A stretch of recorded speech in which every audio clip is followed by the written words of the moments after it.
Salam Indonesia, salam Nusantara dari Sabang sampai Merauke, dari Mangan sampai Pulau Rote. Mantaplah iman kita, mantaplah kasih kita, mantaplah pengharapan kita tentunya dalam Yesus Kristus yang menjadi Tuhan dan Juru Selamat kita dan Juru Selamat dunia. Jangan katakan bahwa Yesus bukan Tuhan, jangan katakan pula bahwa Yesus bukan Juru Selamat.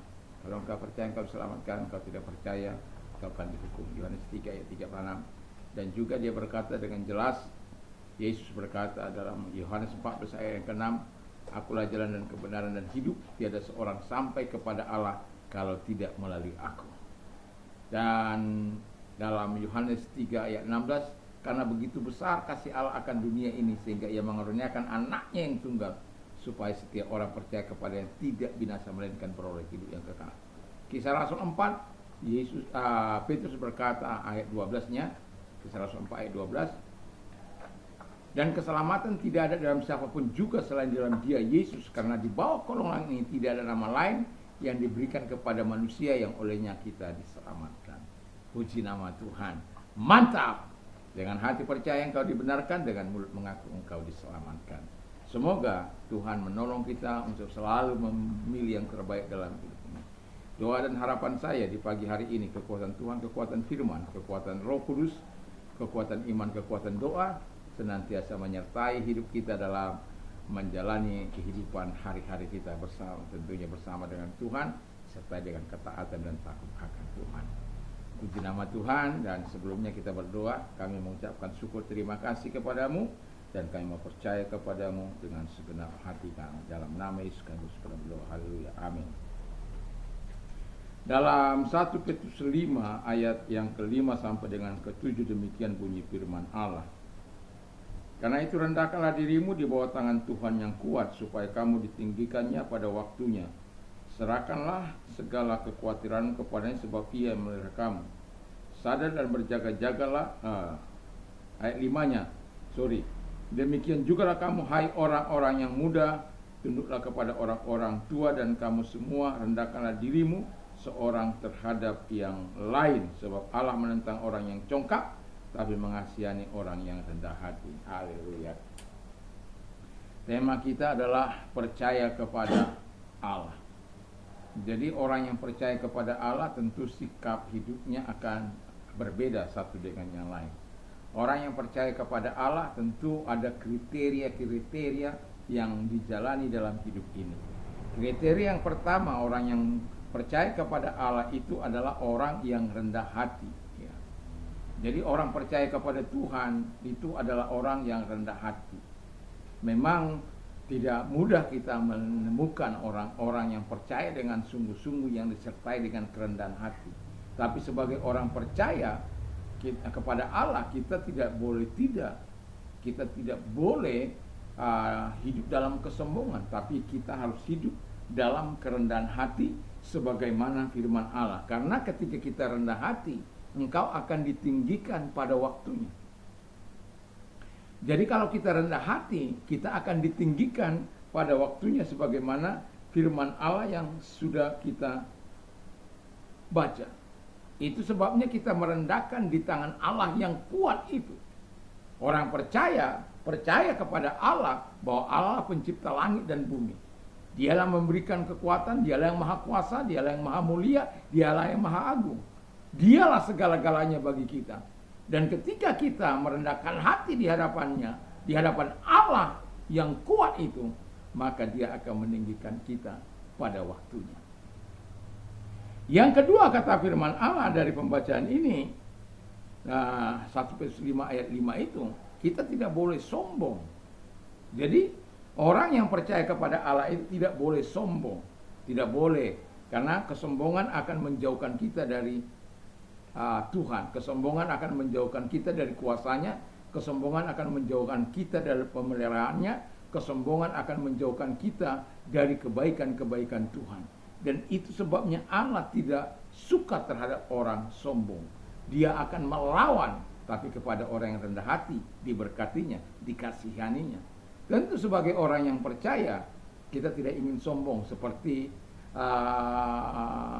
Herodes. Yang sombong itu ditampar oleh malaikat Allah. Karena apa? Dia sombong. Dan kalau hidup kita sombong, kita itu berarti melawan Allah. Dan orang yang melawan Allah tentu tidak akan pernah bisa menang.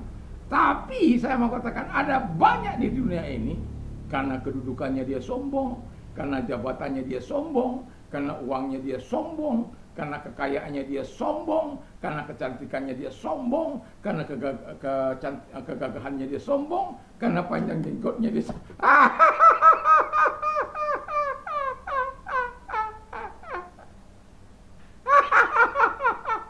Ya kebetulan panjang jenggot. Enggak lah ya. Ini hanya intermezzo saja. Jadi yang mau saya tekankan, bagaimanapun keadaan kita, hidup kita tidak boleh sombong di hadapan Allah, melainkan merendahkan hati, karena Allah menentang orang yang congkak, tapi mengasihani orang yang rendah hati, bahkan ditinggikan pada waktunya. Jadi tidak perlu kita sombong dalam hidup ini. Apa yang mau kita sombongkan? Kekayaan kita nggak akan kita bawa itu ke surga itu. Emas kita yang banyak berkilo-kilo nggak kita bawa itu. Saya tahu banyak orang kaya yang memiliki dana yang begitu banyak, paling yang dibawa 150 juta itu.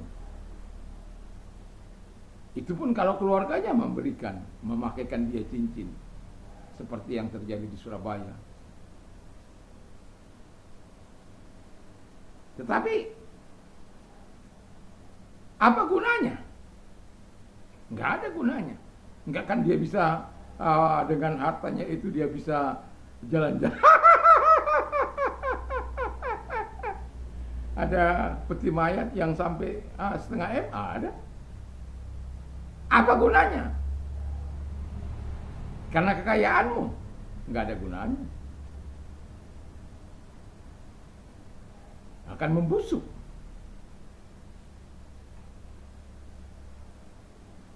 Untuk membusuk kita serahkan begitu banyak, tapi untuk kemuliaannya Tuhan, apa kita berikan juga sebanyak itu? Kalau untuk yang busuk kita berikan sebanyak itu, tapi untuk Tuhan tidak kita beri apa-apa, itu menandakan kesombongan kita. Dan itu sebabnya Allah menentang orang congkak. Yang ketiga kata firman Allah adalah menyerahkan diri sepenuhnya kepada Allah. 1 Petrus 5 ayat yang ke-7. Jadi dia yang memelihara kita, dia yang melindungi kita, dia yang mencukupkan segala keperluan kita. Karena apa? Kita percaya akan pemeliharaannya, kita percaya akan perlindungannya, kita percaya akan kebaikannya, kita percaya akan kemurahannya, kita percaya akan kasih sayangnya, kita percaya bahwa dia Allah di atas segala Allah, ilah di atas segala Allah. Nah, Allah di segala ilah, ya, masih ilah di atas segala. Kadangkala mulut ini terlalu cepat, ya, antara pikiran dan perkataan tidak sejalan. Tapi saya mau katakan, pemeliharaan Allah itu sungguh kita dapat nikmati dalam kehidupan ini. Sungguh janji Allah itu ya dan amin bagi orang-orang yang rendah hati, yang tidak sombong, yang menyerahkan dirinya sepenuhnya kepada Allah, yang percaya sepenuhnya pada pemeliharaan Allah. Wow, serahkan segala khawatirmu, aku yang melihara kamu. Kalau dia memelihara kita, kenapa kita harus takut? Kenapa kita harus jauh dari Tuhan? Dan yang terakhir, yang keempat.